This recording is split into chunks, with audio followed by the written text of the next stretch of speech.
Hello बच्चों, कैसे हैं आप लोग। आशा करती हूँ कि आप सब बहुत अच्छे होंगे। तो आज बच्चों हम पढ़ने जा रहे हैं इंग्लिश का चैप्टर नंबर 2 जो कि क्लास 5th का है, जो है वंडरफुल वेस्ट।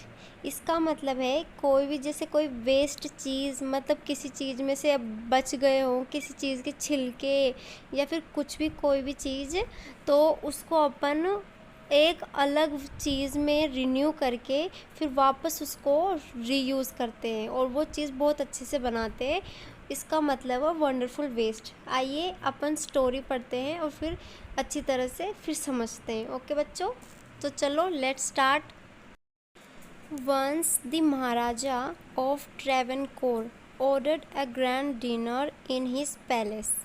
इसका मतलब है कि एक दिन महाराजा, जो भी ट्रेवनकोर का है, मतलब कोई जगह का नाम है ट्रेवनकोर, तो उस जगह का राजा होता है वो अपने जो सर्वेंट्स होते हैं, अपने नौकर होते हैं, उनको ग्रैंड डिनर मतलब एक महाभोज के लिए वो ऑर्डर करते हैं कि भाई आज महाभोज है।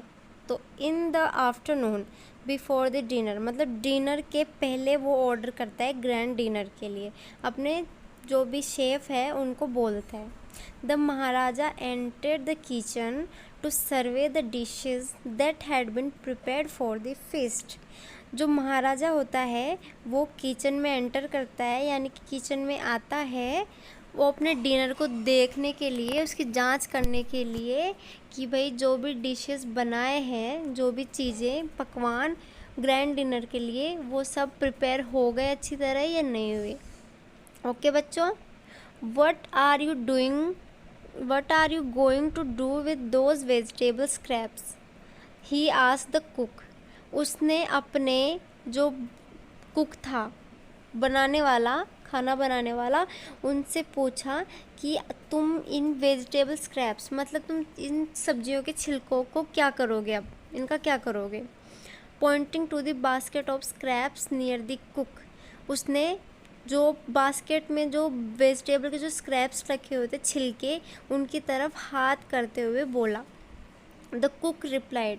फिर जो वो शेफ़ होता है उनका, खाना बनाने वाला, वो जवाब देता है दे आर वेस्ट, ये ख़राब हो गए हैं, ये वेस्ट है, ये किसी काम नहीं आएंगे, we will throw them away, हम इनको फेंक देंगे।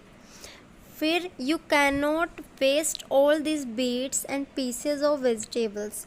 तुम इन सब चीज़ों को, जो वेजिटेबल के जो पीस है और उनके छिलके हैं, उनको तुम फेंक नहीं सकते। Find a way to use them. तुम इनको किसी तरह से यूज़, काम में लेने के लिए सोचो। The Maharaja commanded sternly and walked away. वो महाराजा उस शेफ की तरफ घूर के देखते हुए चला गया, बोला, उन कमांड किया उसको। The cook was in a fix and kept staring at the vegetable scraps.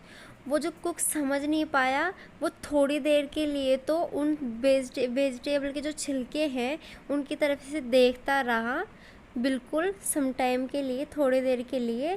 फिर सडनली, अचानक, an idea flashed across his mind. उसके दिमाग में अचानक से एक आइडिया आया, एक सुझाव आया। He took all the vegetable bits. उसने वेजिटेबल सब्जियों के सारे पीसेस और सारे छिलके उठाए। Washed them and clean them well. उनको अच्छी तरह से उसने धोया और साफ़ किया। Then he cut them into long strips. उसने उसको उनको जो वेजिटेबल के जो पीस थे उनको लंबे लंबे पीस में काटा। फिर उसके बाद में उसने he put them in huge pot and placed it on the fire to cook.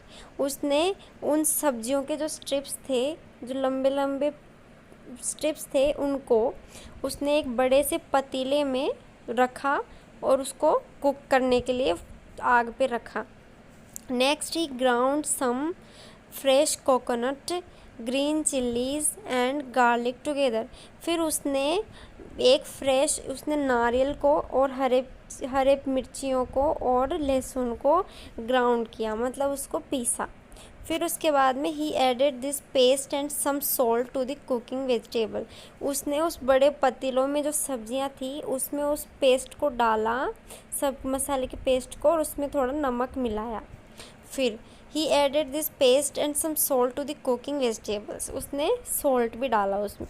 A tempting smell starting coming from the pot. उसमें एक अजीब सी स्मेल आने लग गई थी उस पॉट के अंदर से। Now he whipped some curd and added it to the curry. फिर उसने थोड़ा सा जो दही था वो उसमें करी में ऐड किया। फिर he also poured a few spoonfuls of coconut oil. फिर उसने थोड़ा सा नारियल का तेल भी उसने डाला। And decorated the dish with curry leaves. फिर उस डिश को उसने करी लीव्स, मतलब करी के जो लीव्स होते हैं, करी के पत्ते, करी लीव्स, उनसे उसको डेकोरेट किया, उसको सजाया। लो एंड बी होल्ड, उसके नीचे और ऊपर the new dish was ready, और उसकी जो नई तरह की डिश थी वो तैयार हो गई। The cook served this new dish to the guest that evening. उस शाम को उसने वही डिश सब सारे जो गेस्ट थे, मेहमान थे, उनको सर्व की, उनको परोसी। Every one is eager to know the name of the new dish. सब बहुत ही विचलित थे, उस एक्साइटेड थे उस डिश का नाम जानने के लिए। The cook thought and thought. वो जो कुक था, बनाने वाला, खाना बनाने वाला, वो सोचता रहा। Then a name came to his mind, he named it avial. उसने उस करी का वो सोचता रहा कि क्या नाम रखूं, क्या नाम दूं। तो उसने अचानक से फिर एक नाम दिमाग में आया और उसने बोला कि इसका नाम है avial. Avial become famous all over Kerala. वो जो एविल नाम की जो डिश थी वो फेमस हो गई थी पूरे केरला में। And is now one of the dishes in a traditional Kerala feast. और अब तक वो जो डिश है वो फेमस, वो उसकी सांस्कृतिक डिश बन गई थी केरला फीस्ट में। And imagine it all came from a basket of best. और तुम इमेजिन करो, तुम सब सोचो कि वो डिश कहाँ से आई। वो एक उस बास्केट, जो ख़राब सब्जियां थी, कटे हुए जो छिलके थे, उनसे बनी थी। ओके बच्चों, तो आ गई आपको समझ में ये स्टोरी कि भाई वंडरफुल वेस्ट किस टाइप से, कैसे होता है स्टोरी में ऐसे वंडरफुल वेस्ट, इसका नाम क्यों रखा है। तो चलो अब आगे अपन क्वेश्चन आंसर्स में समझेंगे कि भाई इस वंडरफुल वेस्ट का मतलब क्या है। क्वेश्चन आंसर से हमें पता चल जाएगा। तो लेट्स स्टार्ट। तो बच्चों पहले अपन न्यू फ्रेजेस पढ़ेंगे, यानी कि न्यू वर्ड्स पढ़ेंगे। तो फर्स्ट है इन अ फिक्स, मतलब a situation hard to accept from. एक कोई सिचुएशन फंस जाती है, कोई भी ऐसे कठिन सिचुएशन, तो उससे बाहर निकलना, इसका मतलब है in a fix. Flash across the mind, इसका मतलब है सडनली थिंक ऑफ, मतलब दिमाग में कोई अचानक से जो कुछ आ जाना, सडनली कुछ दिमाग में कुछ चीज़ सोच लेना, तो उसको बोलते हैं उसको बोलते हैं सडनली थिंक ऑफ। नेक्स्ट है लो एंड बी होल्ड, तो इसका मतलब है लुक व्हाट अ सरप्राइज। तो उसने देखा कि व्हाट अ सरप्राइज, मतलब कि किस देख कर सरप्राइज होना, कि भाई व्हाट अ सरप्राइज, कि जब कोई चीज़ अच्छी बन जाती है तो उस अपन चौंक जाते हैं उसको बनाने में। फिर है traditional, heart meal for many guest serve on a special occasion. Traditional feast का मतलब है कि कोई हार्टी मील, कोई गरम गरम जो मील होती है, फॉर मेनी गेस्ट्स, कि बहुत सारे गेस्ट के लिए जो सर्व की जाती है कोई स्पेशल प्रोग्राम पे। ओके बच्चों, समझ में आया? ठीक है।